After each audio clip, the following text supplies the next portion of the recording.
ونصلي على رسوله الكريم أما بعد فقد قال الله تعالى في كلامه المجيد والفرقان الحميد فأعوذ بالله من الشيطان الرجيم بسم الله الرحمن الرحيم إن الدين عند الله الإسلام.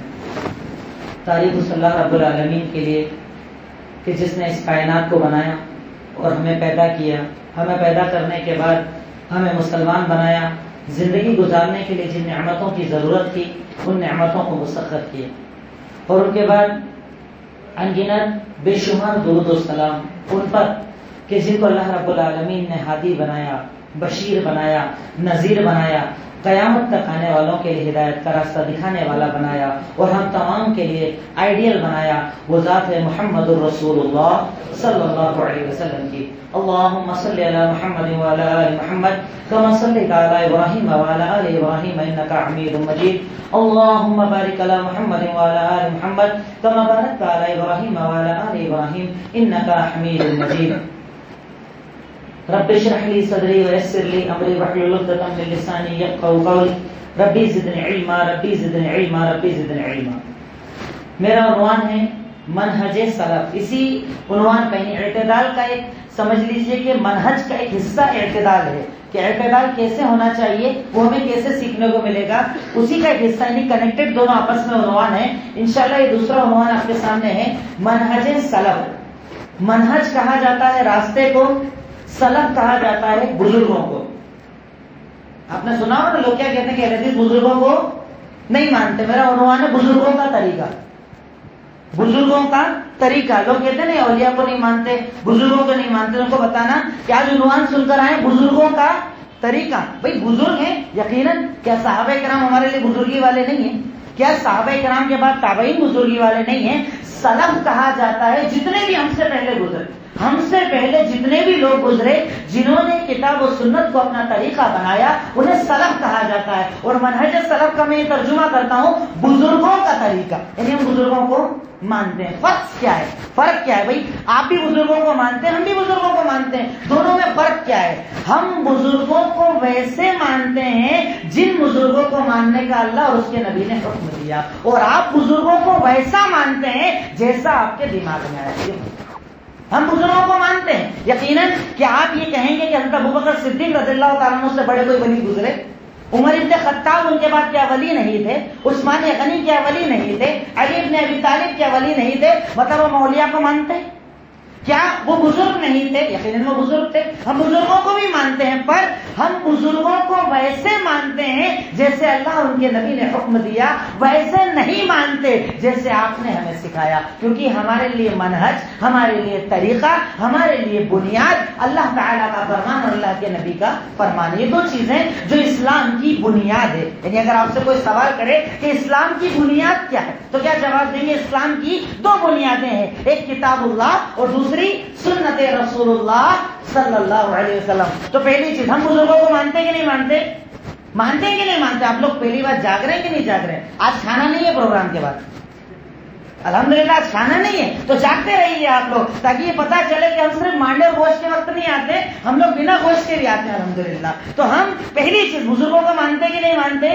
مانتے ہیں، پر بزرگوں کو ویسا مانتے جیسا ماننے کا حکم اللہ اور اس کے رسول نے دیا، ویسا نہیں مانتے جیسے ہمیں لوگوں نے سکھایا۔ دوسری چیز، اسلام کی بنیادیں کسے کہا جائے گا؟ تو اسلام کو ماننے کی جو بنیادیں ہیں وہ پہلی چیز کتاب اللہ اور دوسری چیز سنت رسول اللہ صلی اللہ علیہ وسلم۔ ایک مومن یقیناً اگر وہ مسلمان ہے وہ فخر کرتا ہے اس بات پر کہ اللہ رب العالمین نے مجھے مسلمان بنایا، کیونکہ مجھے اللہ تعالیٰ نے وہ منہج، وہ طریقہ، وہ دستور دیا ہے جو کسی اور کے پاس نہیں ہے۔ ایک مسلمان ہونے کی حیثیت سے میرے عقیدے کے اندر سب سے پہلی اور مضبوط چیز یہ ہونا چاہیے کہ میرے پاس جو ہے وہ کسی کے پاس نہیں۔ میرا یہ ایمان جب تک نہ ہوگا نہ میں اسلام پر عمل کر پاؤں گا، نہ میں اسلام کسی اور کو بتا پاؤں گا۔ اگر مجھے یہ پتا ہے، مثال کے طور پر اگر میری کوئی شاپ ہے، میری کوئی دکان ہے، مجھے پتا ہے کہ یہاں پر 10 دکان والے وہی مال بیچتے ہیں، پر میری جو کوالٹی ہے وہ کسی اور کے پاس نہیں، تو میں اپنی کوالٹی کو کیا کروں گا؟ پروموٹ کروں گا، لوگوں کو بتاؤں گا۔ لیکن اگر مجھے یہ پتا ہی نہیں ہے، ارے ہو سکتا اس کے پاس بھی اچھا مال ہوگا، اس کے پاس بھی اچھا ہوگا، تو میرے پاس کانفیڈینس نہیں ہوگا۔ اور ایک مومن کے پاس کانفیڈنس ہونا چاہیے کہ میرے پاس جو ہے وہ کسی کے پاس نہیں۔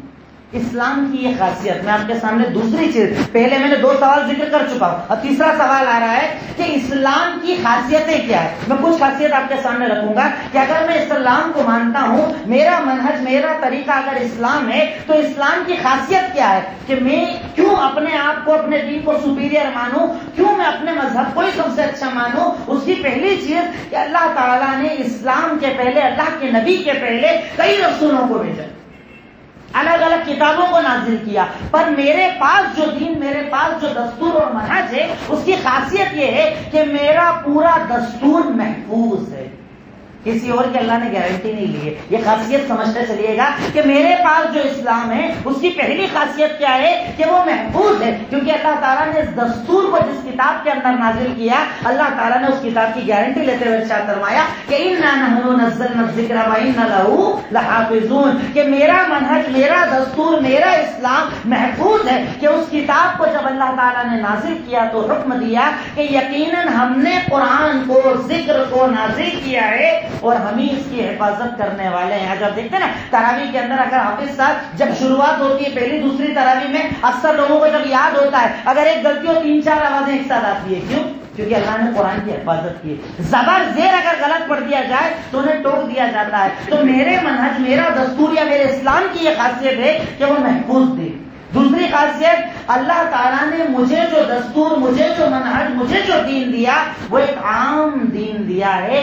میرا دین کچھ خاص لوگوں کے لیے نہیں ہے، میرا دین عام ہے. اس لیے تو ہم دعوت دیتے ہیں نا بھائی، ہم دعوت اس لیے دیتے ہیں کہ ہمارا دین عام ہے، اس کے اندر کوئی بھی انٹری کر سکتا ہے. جو کلمہ پڑھے گا، جو اللہ اس کے رسول کو مانے گا، ان سب کی اس کے اندر انٹری ہے. یعنی میرا جو اصول ہے، مجھے جو دین دیا گیا ہے، وہ عام ہے، قیامت تک آنے والوں کے لیے عام ہے. اللہ تعالیٰ قرآن میں ارشاد فرماتا ہے وَمَا أَرْسَلْنَاكَ إِلَّا كَافَّةً لِلنَّاسِ بَشِيرًا وَنَذِيرًا. ہم نے آپ کو، جتنے بھی لوگ ہیں، یہودی ہو، نصرانی ہو، کوئی بھی کہیں کا، کالا گورا، افریقہ کہیں بھی رہنے والا ہو، اللہ رب العالمین کہتا ہے کہ ہم نے آپ کو سب کے لیے نبی بنا کر بھیجا.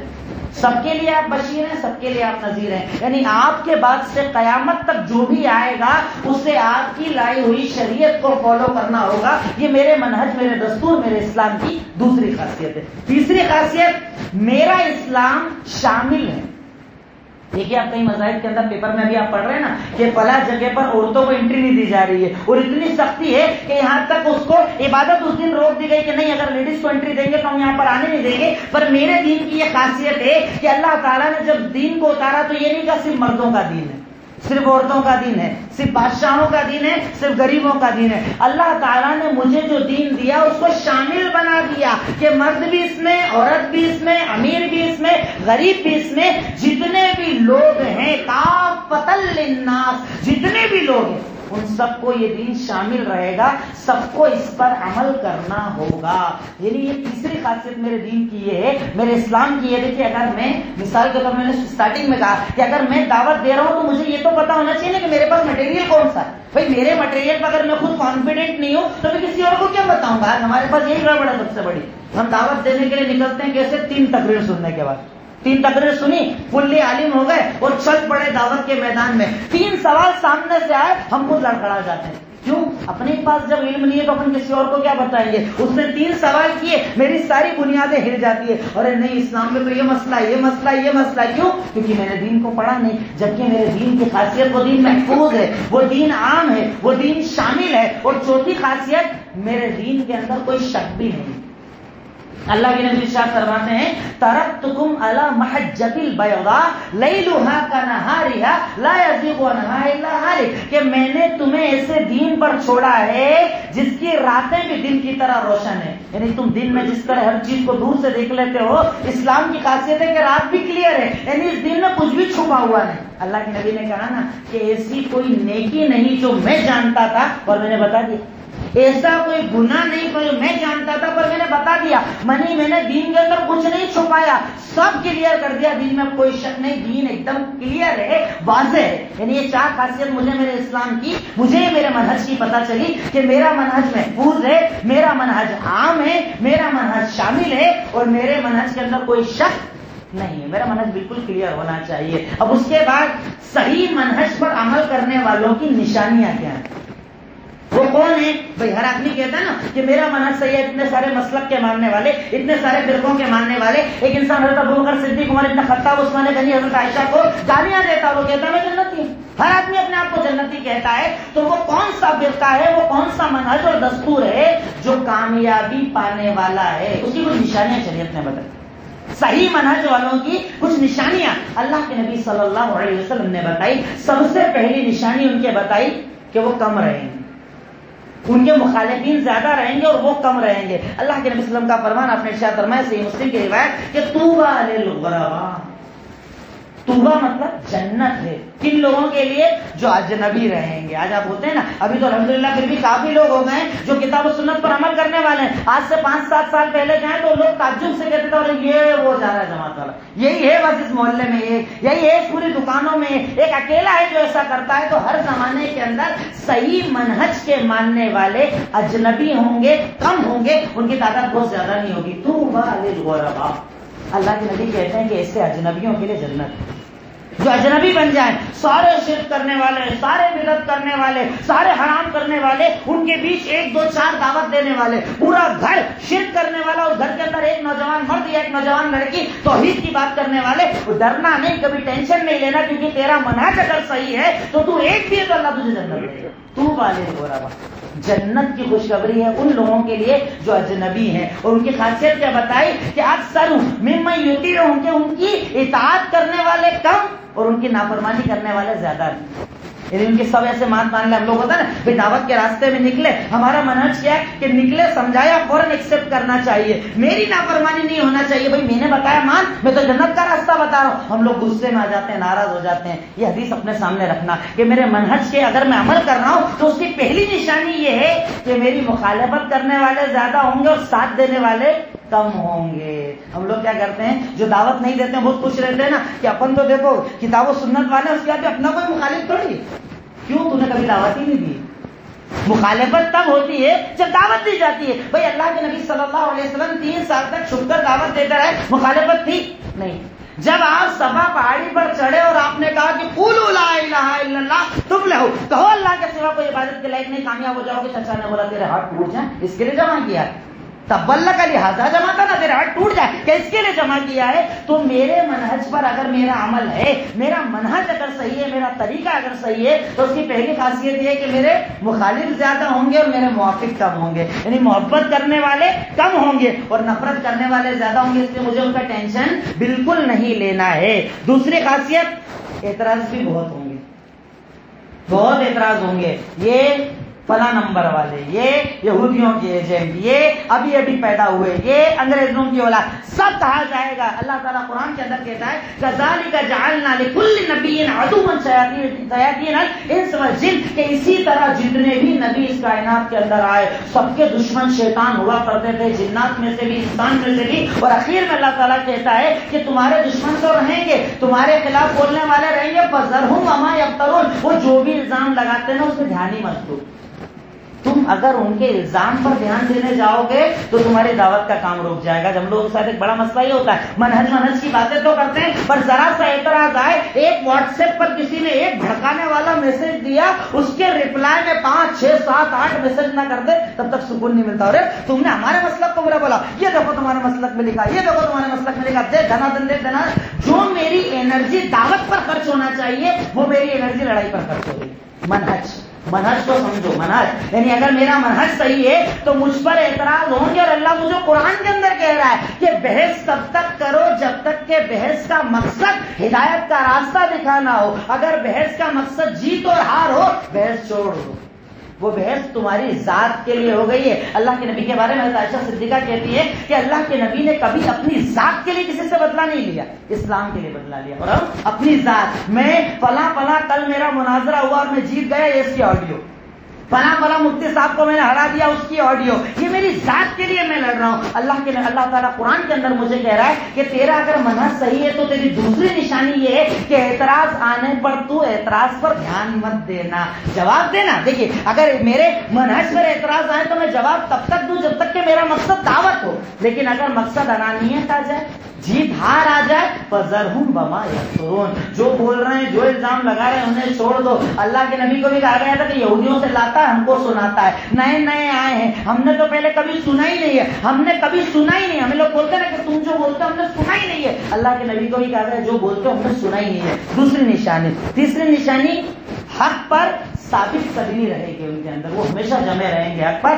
کتنی مخالفت ہو، کتنے لوگ جھگڑے کریں، کتنے خاندان والے جھگڑے کریں، گھر سے نکال دیا جائے، کاروبار سے بے دخل کر دیا جائے، پر اگر منہج صحیح ہے تو ان کی نشانی یہ ہے کہ وہ ہمیشہ حق پر جمع رہیں گے۔ اللہ تعالیٰ، اللہ کے نبی حدیث میں ارشاد فرماتے ہیں کہ لا تزال طائفة من امتی منصورین علی الحق لا یضرهم من خالفهم، برابر ایک جماعت ہمیشہ حق پر جمی رہے گی، مخالفت کرنے والے کرتے رہیں گے اور اللہ ان کی مدد کرتا ہے، کبھی بھی انہیں مٹایا نہیں جا سکتا۔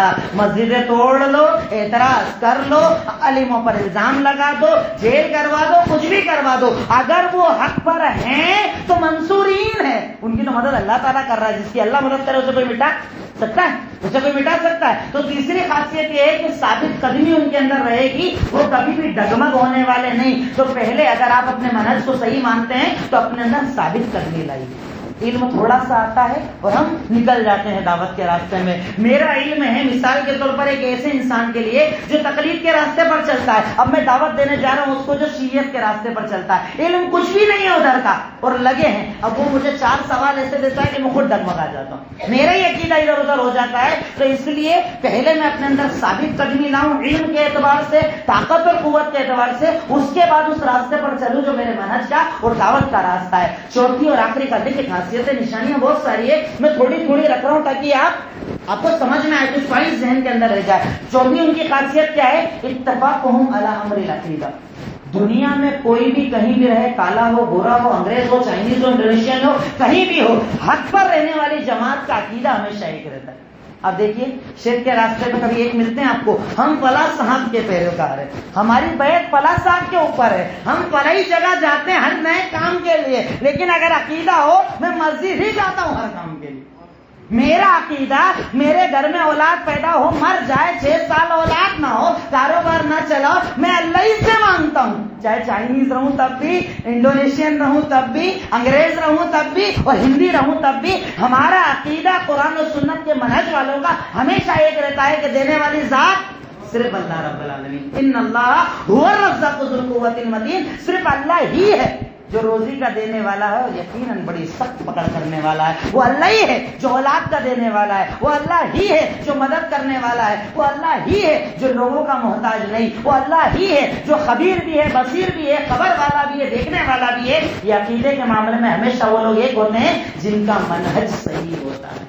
آپ دیکھیے عرب کے اندر ایک عربی، آپ عمرہ کرنے گئے، نماز کا طریقہ اس کا دیکھیے، اگر منہج صحیح ہے وہی طریقہ جو آپ پڑھتے ہیں، اس کا عقیدہ وہی ہے، وہ کیا کہتا ہے؟ وہ عربی میں بولتا ہے، ہندی میں بولتے ہیں، وہ کہتا ہے اللہ کریم، اللہ ہی سے مانگ، اللہ کریم ہے، اس کے علاوہ کوئی دینے والا نہیں ہے۔ اس کی میری لینگویج الگ، اس کا میرا کھانا الگ، اس کے میرے کپڑے الگ، پر عقیدہ سے جو قرآن کے اندر ہے، جو حدیث کے اندر۔ تو جن کا منہج صحیح ہوتا ہے ان کی چوتھی نشانی یہ ہوتی ہے کہ ان کا عقیدہ ہمیشہ ایک ہوتا ہے، چاہے دنیا کی کسی بھی کونے میں رہیں۔ اور جن کا منہج صحیح نہیں ہو، یہاں تو 10 کلومیٹر پر مانگنے جن سے مانگا جاتا ہے وہ چینج ہو جاتے ہیں، ہم وہاں والے، ہم یہاں والے، ہمارا یہ سلسلہ، ان کا یہ سلسلہ، لیکن اللہ والوں کا سلسلہ اندور میں بھی وہی، اجین میں بھی وہی، امریکہ میں وہی، افریقہ میں بھی وہی، کہ ان کو دینے والی ذات صرف ایک کی، وہ اللہ رب العالمین کی۔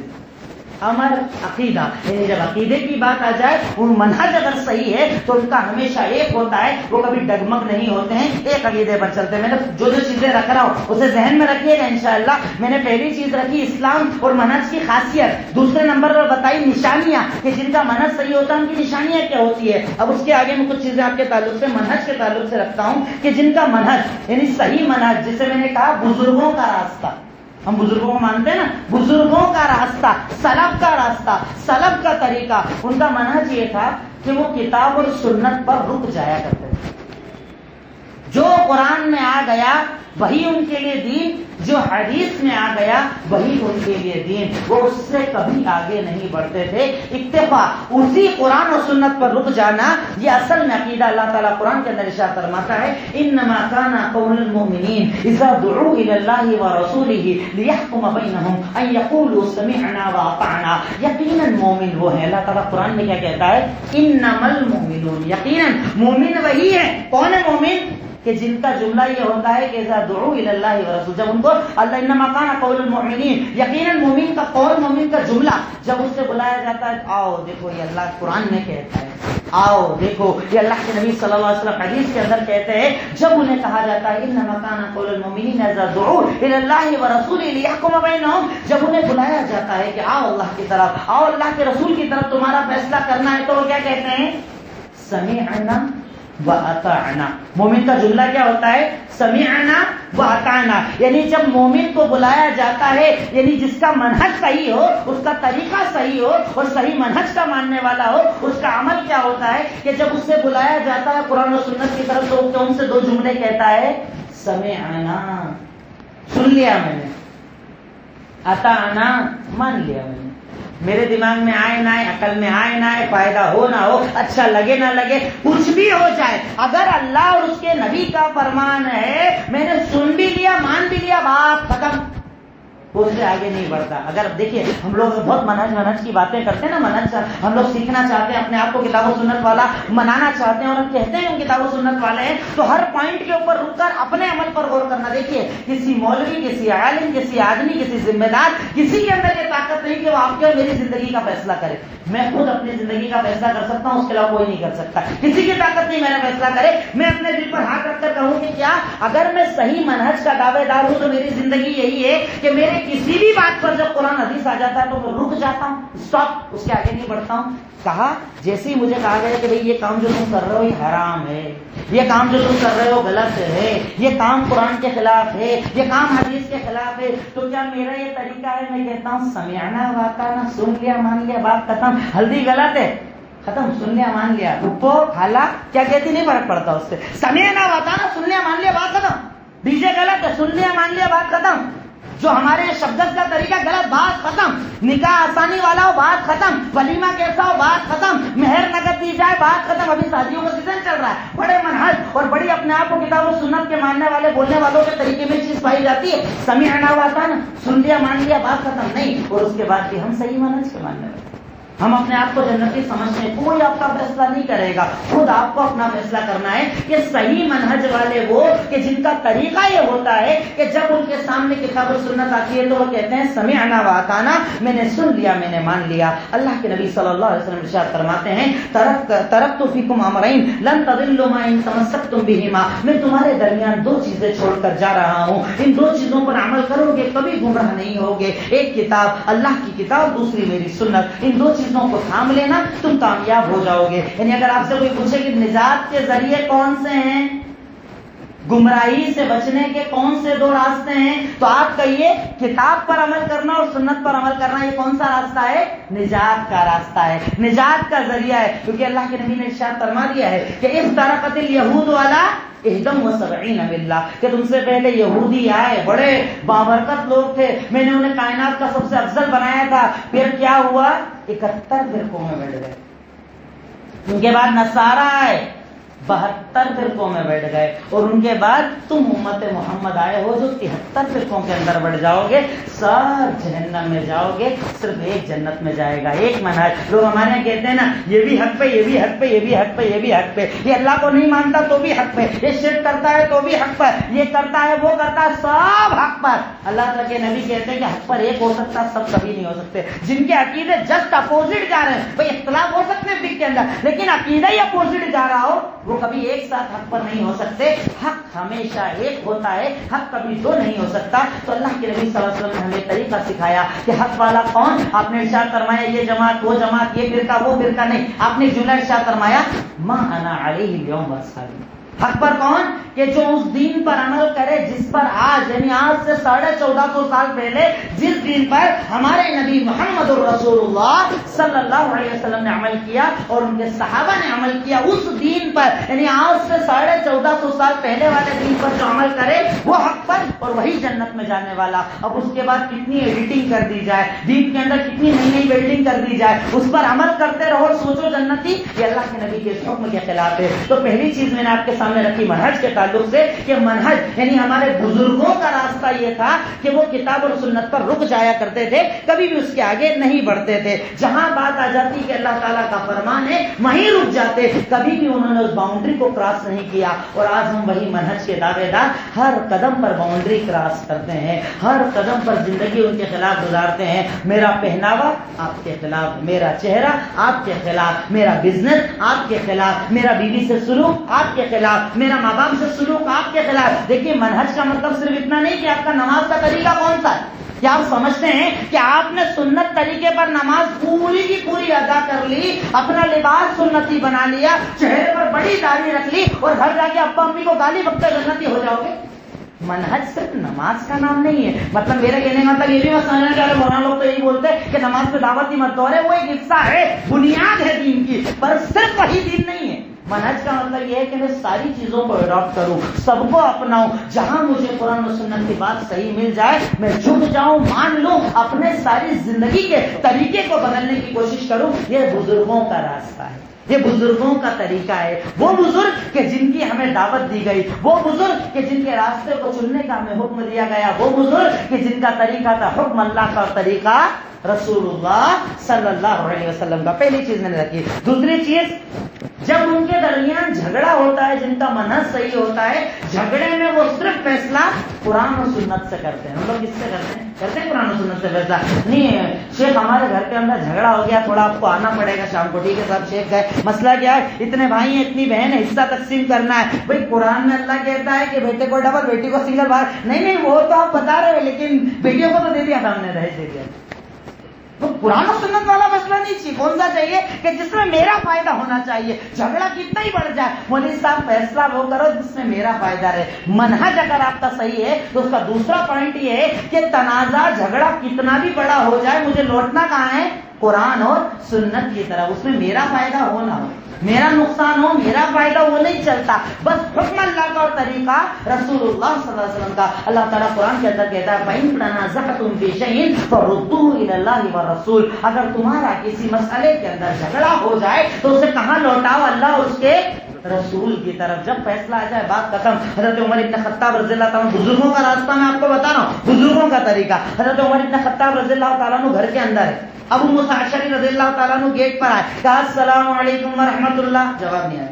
السلام علیکم ورحمۃ اللہ، جواب نہیں آیا۔ السلام علیکم ورحمۃ اللہ، جواب نہیں آیا۔ بیچ سے حضرت عمر ابن خطاب پلٹ کر واپس نکل گئے، کافی دور آ گئے۔ عمر ابن خطاب پیچھے پیچھے آئے، یہ کیا کام کر جائے، 3 بار سلام کیا، میں بھی سیدھا جواب نہیں دیا، واپس کیوں پلٹ کر آ گئے؟ کہا میں نے اللہ کے نبی صلی اللہ علیہ وسلم کو یہ کہتے ہوئے سنا ہے کہ جب کسی کے گھر جاؤ اجازت مانگو 3 مرتبہ، اگر سلام کر کے اجازت مل جائے ٹھیک ہے جاؤ، نہیں تو ریٹرن ہو جاؤ، بات ختم۔ کہا تم نے جو بات بتائی اس پر کیا تمہارے پاس کوئی گواہ ہے؟ اتنی بڑی حدیث بتا رہے ہو۔ ہمارے یہاں کیا بولتے ہیں کہ ہم بزرگوں کو مانتے ہیں، چاہے بزرگ قرآن و سنت کے خلاف بولتے ہیں۔ یہاں پر بتائیے کیا اس کائنات کے اندر وہ کہ جن کو اللہ کے نبی نے کہا کہ اگر میرے بعد اللہ کسی کو نبی بناتا تو عمر کو بنا، لوکات بعدی نبی جن عمر، اگر میرے بعد کسی کو نبی بنایا جاتا تو عمر کو، وہ عمر کہ جن کے اللہ کے نبی کہہ رہے ہیں کہ نبوت اللہ اسے دیتا میرے بعد، وہ عمر کہہ رہے ہیں مجھے نہیں پتا تم کو پتا ہے۔ ہمارے یہاں بول دیجیے کہ آپ کے مولوی صاحب نے جو بتایا وہ تو اتنے بڑے مولوی صاحب، اتنے بڑے پیر صاحب، ولی صاحب، فلاں صاحب، بزرگ صاحب، ان کو نہیں پتا ہے تم کو پتا ہے۔ ہاں